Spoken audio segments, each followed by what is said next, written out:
Welcome to the Westside Investors Network, WIN, your community of investing knowledge for growth. This is the Real Estate Professionals Investing Podcast for real estate professionals by real estate professionals.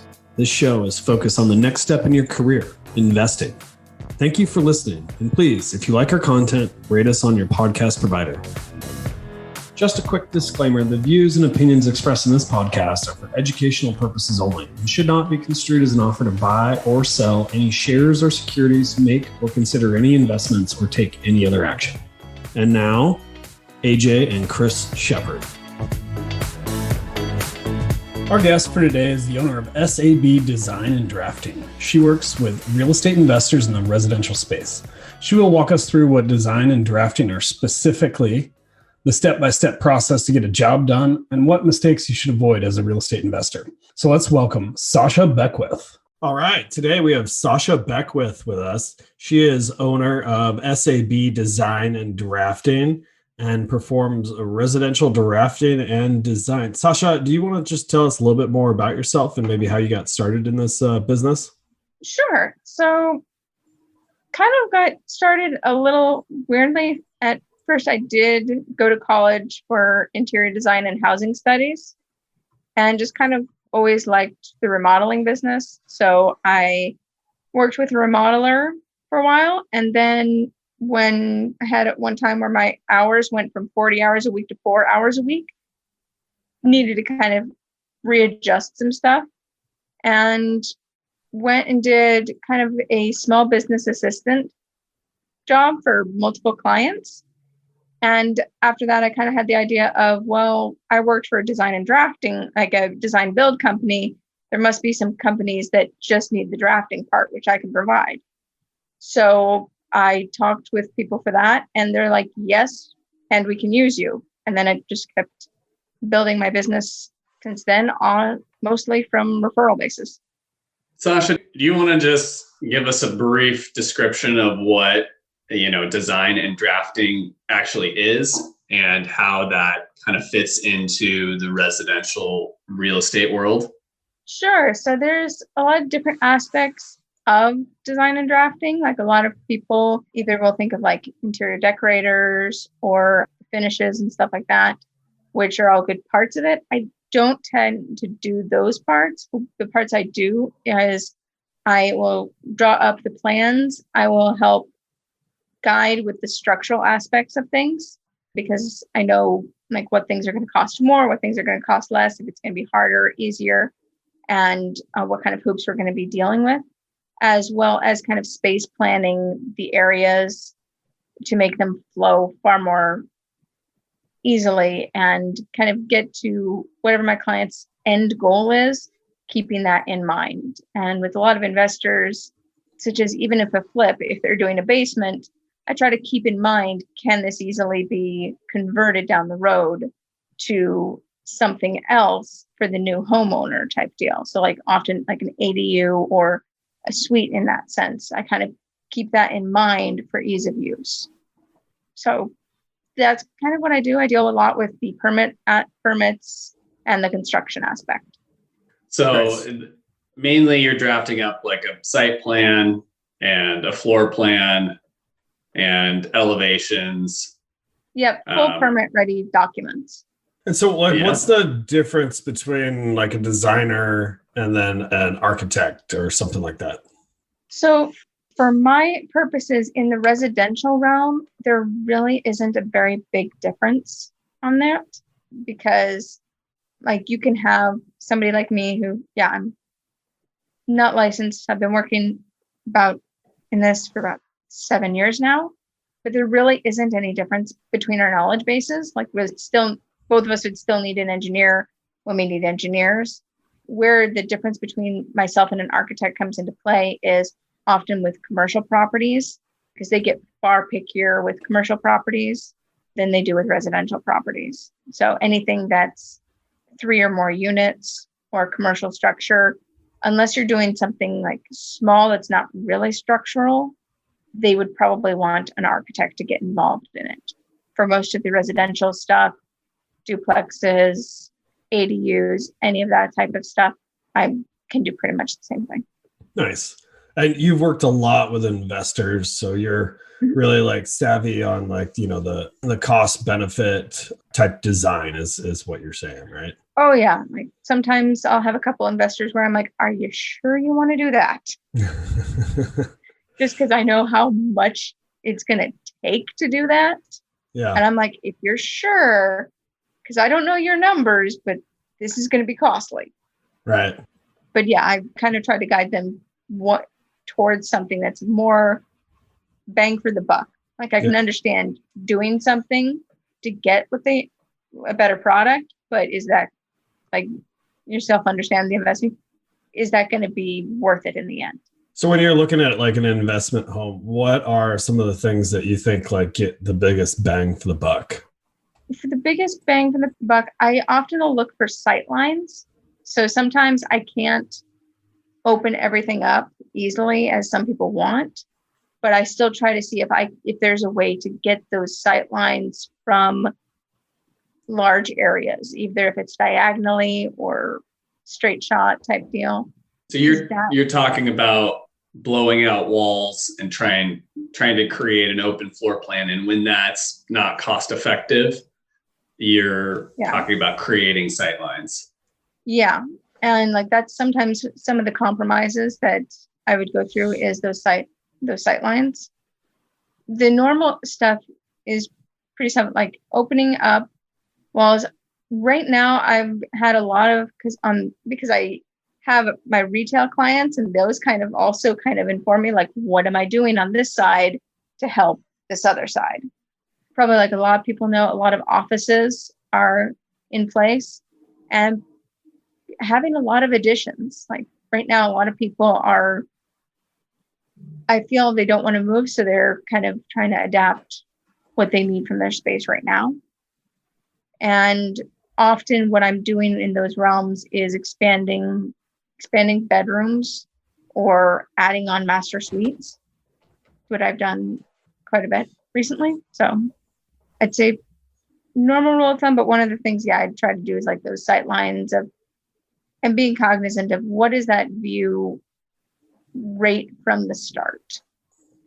So when it sounds like you're doing bedrooms and that sort of stuff, it seems like are the investors that you're typically working with like doing more flips and they're looking for like retail sale, or are you working with more investors that are like buying to rent? I've got a mix of them. I would say probably right now it's a bit of half. Sometimes I'm more on the flip side than on the rental side. Sometimes I honestly don't know because they're just saying we want to do this. And I'm like, okay. Yeah. Maybe like a little bit newer investor too. Some of them, yeah. But sometimes I don't really know as if they're new to me or if they're like, they might be new to me, but they might be very experienced. Sasha, what are some of the things, I guess, looking at the opposite of the low-hanging fruit, what are some of the things that you try and steer people away from in terms of additions or remodels? Vaulting ceilings. Say that, vaulting ceilings? Vaulting ceilings. Lots of people want to vault the ceilings, and it can be done, but if you're not overhauling the roof anyway, I don't recommend it. Like, I understand the desire to have a nice ceiling, but I've had a few investors where they're wanting to vault the ceiling, and I'm like, that's a lot of work. And so also sometimes tapering back how much opening they want is what I kind of have to do. Like, they'll want to open up like a 25-foot space of wall. And if I have trusses above, I'm like, I can do that. That's going to be a huge beam and it's going to be in the middle of your house. Can I put some posts around the kitchen? So what we'll often do is, like, because it's often around the kitchen area, what I'll often do is put posts right next to the island so that that beam can be a little not as thick. So sometimes they get a little happy with opening up so much space that it becomes sometimes a tricky balance game with what I structurally have to put in. Also, them opening a lot of the exterior walls. Contrary to popular belief, you do need some of your exterior wall, even if you're doing an addition. Yeah. One of the reasons why I'm really excited to have you on the show is because I recently bought a house that I want to do an addition on. And I know I've chatted with you a little bit about it, but it's a 1,500 square foot house and it's kind of set up as a ranch. And I want to add on, I guess, a wing on one side of the house. And so I'd be interested to kind of hear, this is a pretty popular type of remodel to add a wing, or I guess when I say a wing, but like take, a straight ranch style house and kind of like turn it into an L. Yeah, I'm getting at least 2 or 3 of them right now. Yeah. And so, not including yours. When somebody wants to do one of these projects, what do you suggest, or like what are the best practices to get ready for it? And what are the, how would someone get started with, I guess, adding on to a ranch? So first place I start, which again, I don't typically say I'm the typical person, but where I would start is knowing what your zoning is and knowing your setbacks. Because that's like, I've got one where we're expanding for the master suite, but we had to get a variance because the house was an older house and it was actually something I think had happened with the lot line and it had come towards the house. And so instead of your setback of 5 feet, the house is literally 3 feet away. So we had to get a variance for that. But knowing your setbacks, because sometimes they can sneak up on you. Like a lot of people, most of the time, the side setbacks, anywhere from 5 to 10 feet is usually fairly typical for sides. It's the rear ones that I've had additions get bitten in the butt from rear setbacks, especially in like places like Lake Oswego and West Lynn. They can have fairly significant rear setbacks. Like some places in Lake Oswego, it can be 30 feet. Wow. Yeah. And considering that usually the front is like 10 to 20 feet, you're limited on where you are depending on where your site is. So that's usually the first step I go to is, what are my setbacks? Can my addition fit within those setbacks? And now, here's a word from our sponsor. Get things done while you're on the move. Learn more about working with a virtual assistant through Offsite Professionals. It's a great way to get all the things done that you need to get done. Have freedom in your time and streamline your life by automating your business. Stop spending time on the tasks that you can delegate and start spending more time on your superpower. Call us today at 503-446-3177 or visit our website at offsiteprofessionals.com. And so just for our listeners, setbacks are you can build up to a certain amount of space to your property line. So it's like if your setback's 5 feet, then that means that the building can go up to 5 feet close to the property line. Is that right, Sasha? Yeah, sorry about that. Yes, it means 5 foot setback just means that you have to be 5 feet setback or 5 feet away from your property line on the side, like the sides in that case, or the front and the rear. And typically, like there's a front, a rear, and side setback, right? So then that covers all 4 sides of the lot.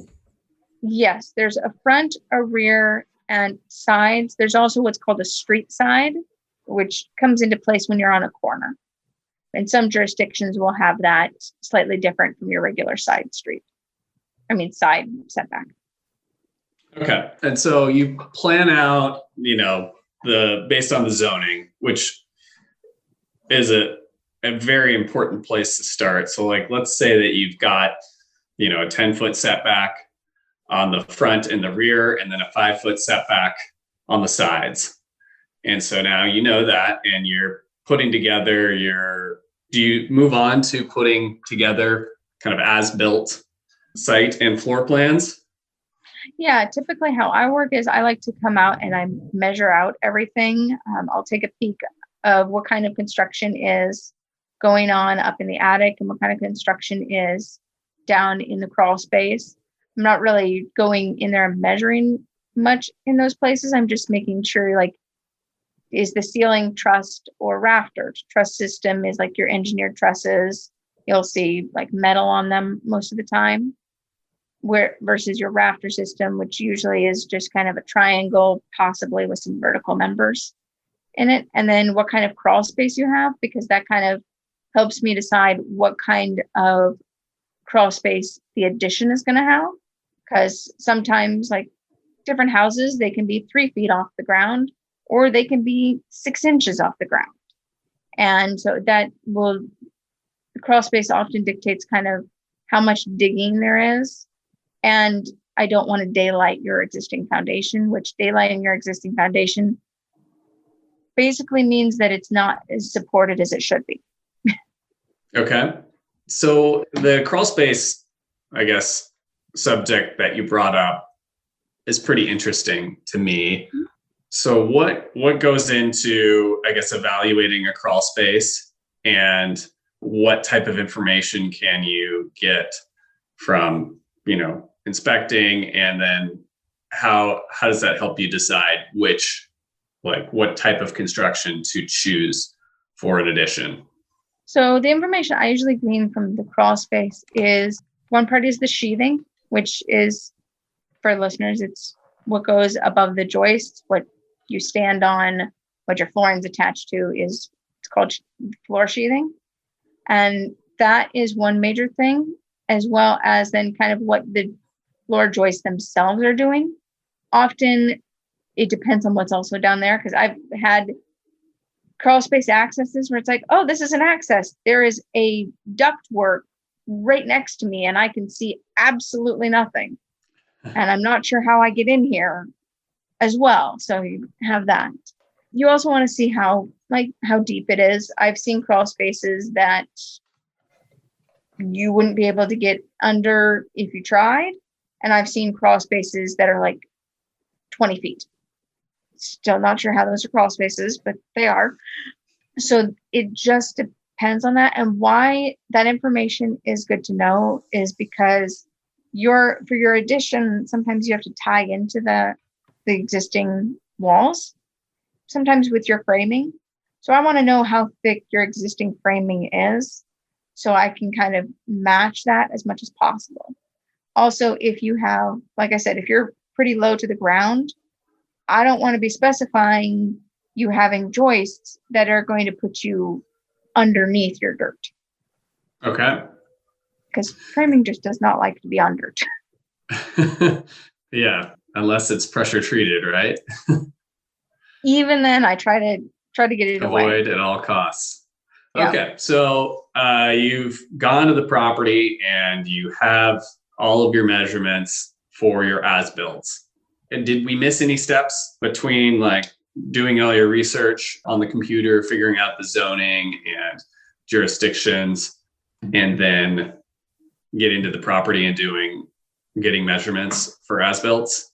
Measurements, there's a few other zoning items that I'd look at, such as coverage and FAR if it's in Portland, that type of stuff, which FAR is floor area ratio. It's just something that Portland has for how much on a lot you can have.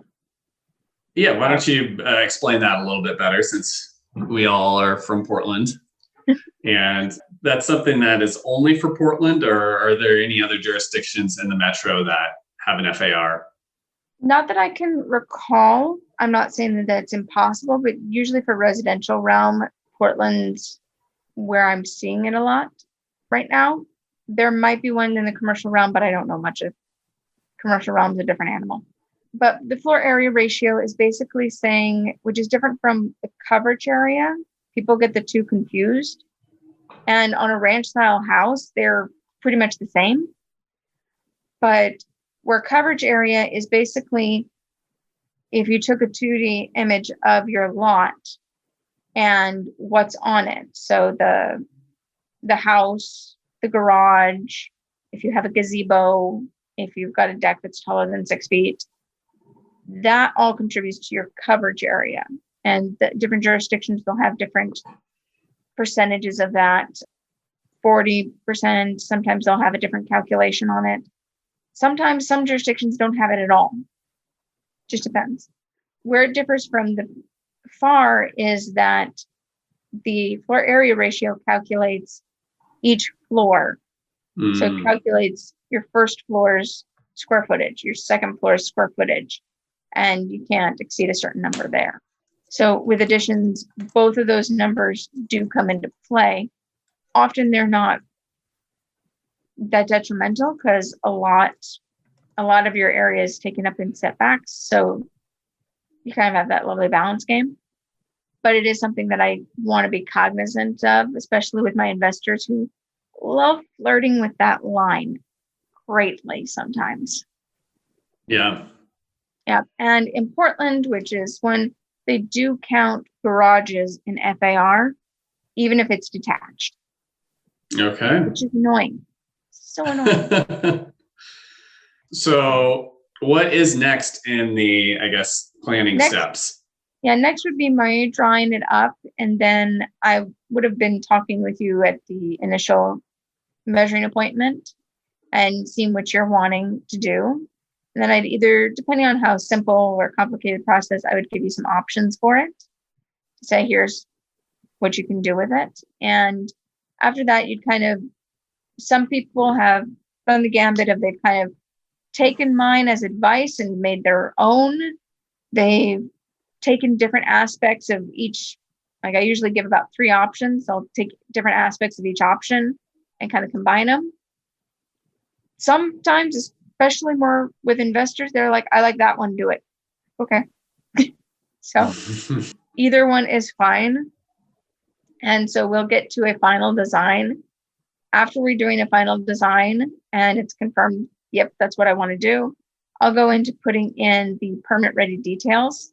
So depending on what the design is at this point, sometimes I'll know at the measuring appointment whether this is definitely going to need an engineer. Sometimes I have to wait till we get the final design to feel if we need an engineer or not. That usually depends on how many windows with additions. So at that point, we'll kind of get an engineer involved if we need an engineer. If we don't, and I can do everything prescriptively, I'll move forward with putting in all the details that are needed to build the addition. And then after that's all put in, I'll send it back to say if it's good or not. And if everything looks good to them, we'll ship it over for getting permits. Just like that. Yes, because getting permits is so fast and easy. Are you able to walk stuff in over the counter, or are you typically doing like submittals?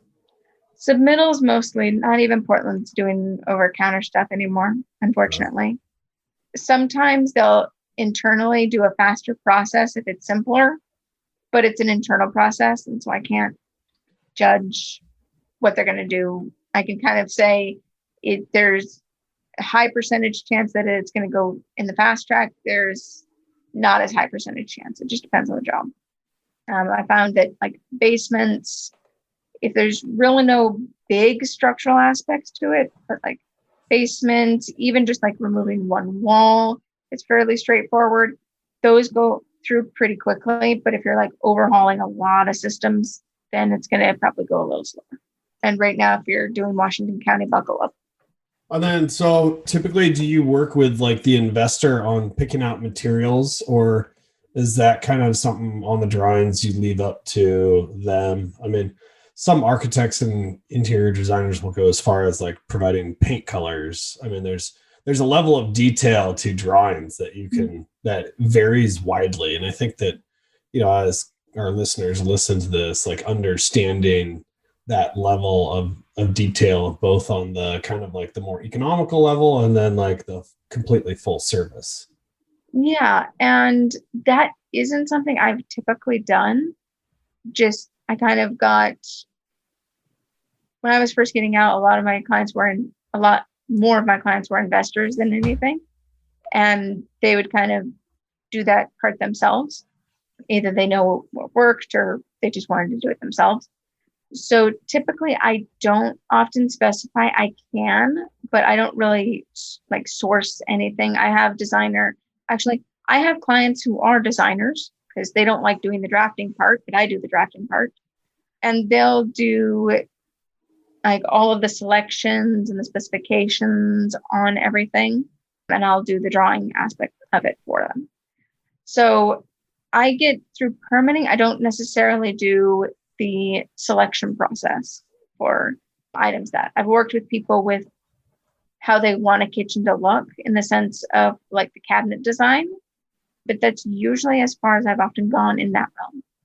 So if I have an addition in Washington County that I'm looking to do and it's occupied, so currently it's rented out, what do you think the timeline would be on trying to get some permit sets to start this addition?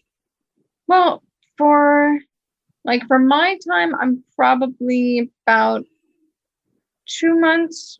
That's about a month to get the measuring appointment, and then a month after that to get some plans, and then there's some back and forth. And then Washington County is being my question mark. They've had, like everybody else, they're having staffing issues. And just recently for a garage conversion, I had to wait 2 months for them to send me the link to upload plans, which, Wow. they got out of me. I'm hoping that they're going to be getting some staff members in, so it's going to be a little better on that. But I know people complained about Portland's timeline, and it seems like everybody else is like, okay, well, I want to beat that. And I'm like, no, you're supposed to go the opposite direction. You're not supposed to go longer, you're supposed to go shorter.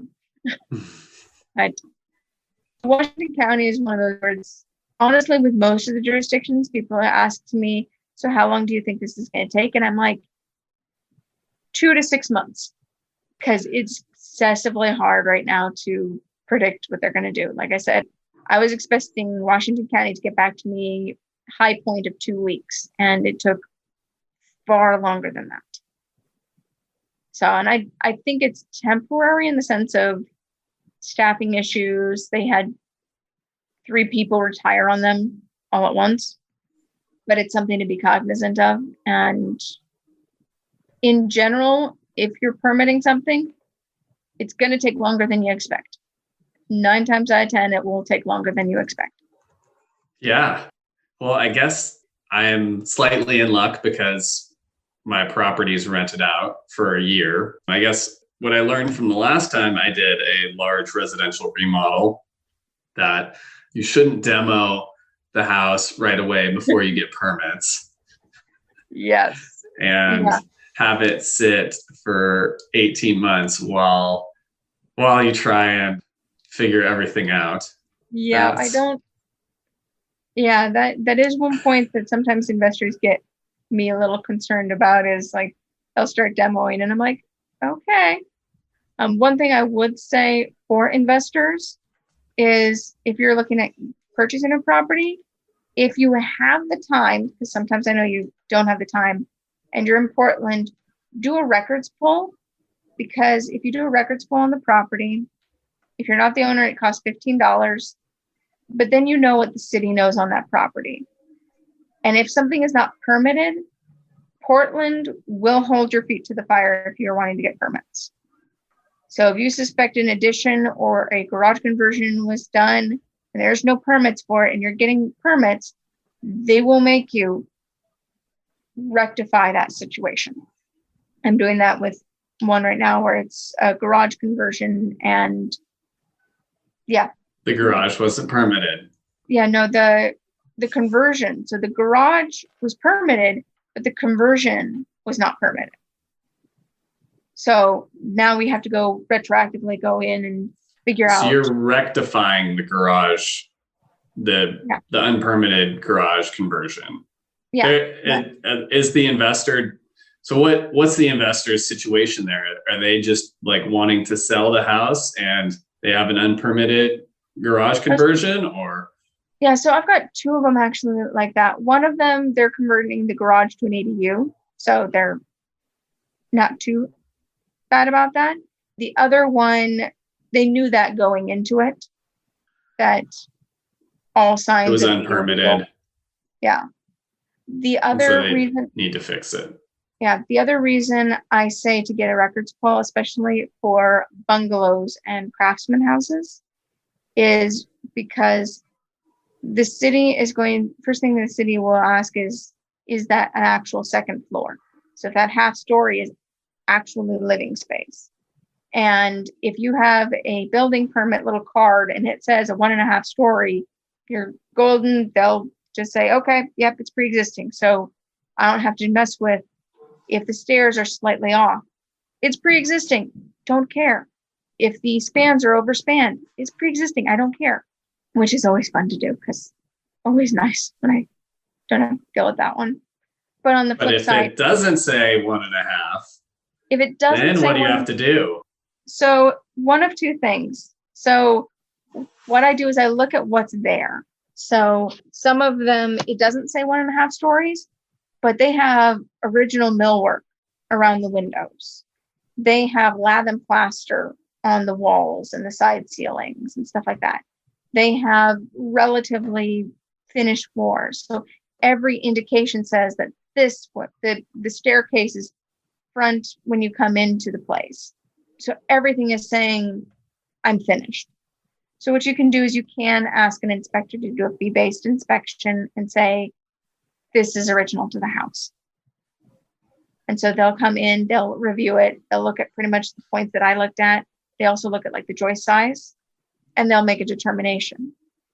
I always like to review the house first before we go that route. Yeah. Because I want to see if I feel there's anything that might be unpermitted work.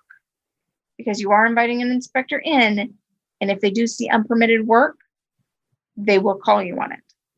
And I always recommend any inspections be there or have somebody there so that they can see. That is some of the best advice I've ever heard. You know, whenever AJ and I have been trying to get our work like passed through inspection, like being at the property, having a conversation with the inspector, relating to them as, you know, a person, has always been the best way to get something passed through, because I swear that they all have the code book memorized and they're like, that grass is, you know, leaning the wrong way. And, you know, we're going to have you correct that.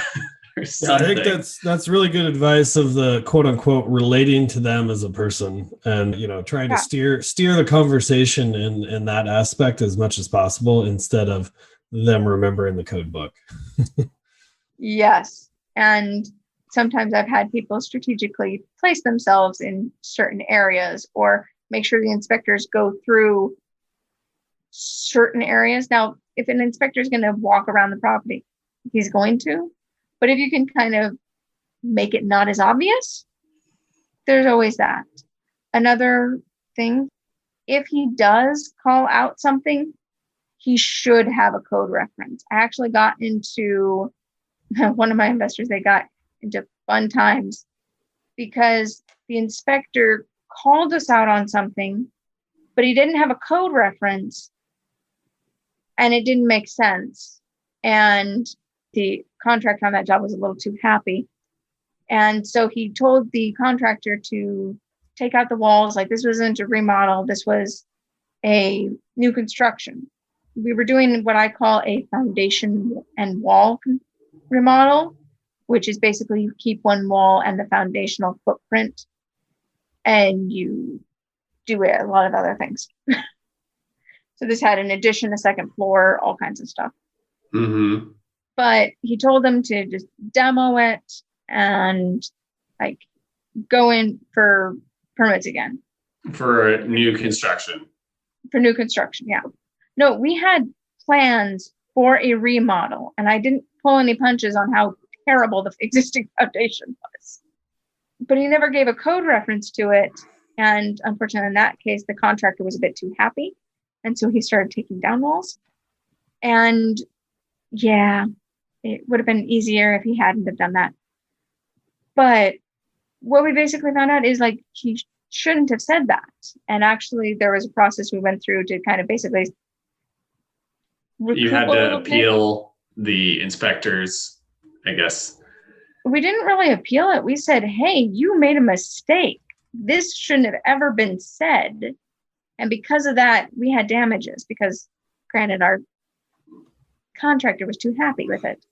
But he was doing what the inspector told him to do, which he told him to demo it, which is like, no, rule of warning, don't ever demo anything without a permit. Well, a contractor shouldn't demo anything without a change order. He shouldn't either. Yeah. Like the contractor was good. He called me and I'm like, okay, let me see what's going on. That was half a day's worth of figuring stuff out, of saying, okay, we've got a plan. So just leave everything. And he's like, oh, I've already taken it down. I'm like, what? So that's a fun one. Sometimes they go a little faster than you want them to go on that. But that was a case where the inspector was wrong and he didn't give a code. So they should be able to give you a code item for anything they're calling out. They should have a code item for it so that you can go back and reference it and see what exactly is wrong. Well, okay. Long story short. Yeah. So I think we're getting towards the end of our interview. Why don't we jump into our final 4 questions? Sure. Okay. How about I start us off with the first one, which is, what's one piece of advice you would give to your 25-year-old self? Listen to my instincts. Listen to the little voice in my head more and try to calmly listen to it. Cool. Okay. What was your first entrepreneurial endeavor? That would be when I was in elementary school. I would sell candy to my friends on the bus. Nice. Little arbitrage there. Buy some candy, or are you talking about like your Halloween candy? No, my grandma would get like Jolly Ranchers, and so I'd take them to school and I would sell them. Free Nice. candy being sold. Love it. That's the best amount of profit you can get. Yep, that's what I did. So Nice. All right. Next question is, how has your formal and informal training shaped your journey? that's a weird one because it's kind of hard to look back and think of the formal and informal. I like learning in general. So I like to grab anything that I can. I do a lot more of the construction pieces now because I've grabbed on to learning that I've just kind of gleaned from other projects and adapted them. And then the formal training is good, but it's one of those where I always feel like it's hard to separate one from the other. And what the biggest difference between formal and informal training is, I feel, is the emotionals, where in your informal training, or basically doing it, your emotions are tied up with it. Like in investing in general, your money or somebody else's money, or you're on the hook for the money, is on the line for that. And it's your own emotions versus a formal training where you're learning about this and you're like, oh yeah, I've got a loan and I've got to pay this. But it's not the fact of you do have to pay this. So I think that's the biggest difference for me, of just the emotions between those two. And how they've shaped me is just having to negotiate them far more. Okay. I'm not sure All right, if that's answering that question, but that's what I got. Yeah, it can be a tough one sometimes. And our final question, what was your biggest mistake and what did you learn? Biggest mistake also goes to the first question, is kind of not listening to my instincts and kind of the little bits of red flags. I had little bits of red flags with a partner that I shouldn't have partnered with, as well as a contractor that I shouldn't have hired. And I kept seeing them and I kept on saying it was okay. And I really shouldn't have. So it was one of those where just usually my bigger mistakes come to that I hadn't listened to my instincts on that. as well as. Can you describe a little bit more like the situation you got yourself into and why it was bad? Well, with the contractor, I'll just say that it took him 3 weeks to not do half a day's worth of work, which that was kind of indicative. He kept on saying he'd do stuff and then he would do it, but he'd only be there for like not as long as I was expecting him to be there. And he would say he would show up and he didn't. And he was a decent client at the time. So I thought, okay, he's going to do good because we were for each other business. But yeah, he just kind of fell off on me and he didn't really work out on that part. And because of that, I lost a lot of time and probably money because I had to take the reins of it. Also stress, lots of stress, because I was literally living in a house without a working toilet and heating system. So that was fun. The partner aspect was that it's just when I was really new to everything, and I relied too much on the partner's experience. And later I learned she basically overestimated the value and underestimated the construction costs. And she didn't get a home inspection at all. So we had a lot of surprises that we weren't expecting, which I will never not do a home inspection unless I am completely and utterly gutting a place. But that's kind of, and just having to get out of that, which took about, I think, 2.5 years to get out of that deal. Yeah, I did lose money, but I got out of it and I figured that was college expenses. That is a good way to look at it. Knowledge is There's some informal training for you. Yeah. Yeah. Well, Sasha, it's been a blast having you on. If our listeners want to get a hold of you or learn more about you, what is the best way for them to get in contact with you? Phone call is probably the number one way. Second would be emails, but phone number 541-231-6318. I'm sure you guys will post it too. So that's probably the best way to get a hold of me right now. I would love to say that I have a Facebook page and a website, but I've been doing too much of my work to actually get those up and running. So I've been trying to take care of my clients more than that. So understandable. Well, again, thank you so much for coming on the show. Just appreciate you sharing your knowledge and, you know, the design process. Like it's good to hear it from a professional that works in it every day. Yeah. Thanks for having me. Thank you, Sasha. Thank you for listening to this episode of the Real Estate Professionals Investing Podcast on WIN, your community of investing knowledge for growth. We hope that this episode has increased your knowledge and added value to your path to freedom. If you would, please take a second to rate us so that we can get more great investors to interview. If you or someone that you know wants to be on, please visit westsideinvestors.com and fill out our form to be on the show. Thank you again and enjoy your day.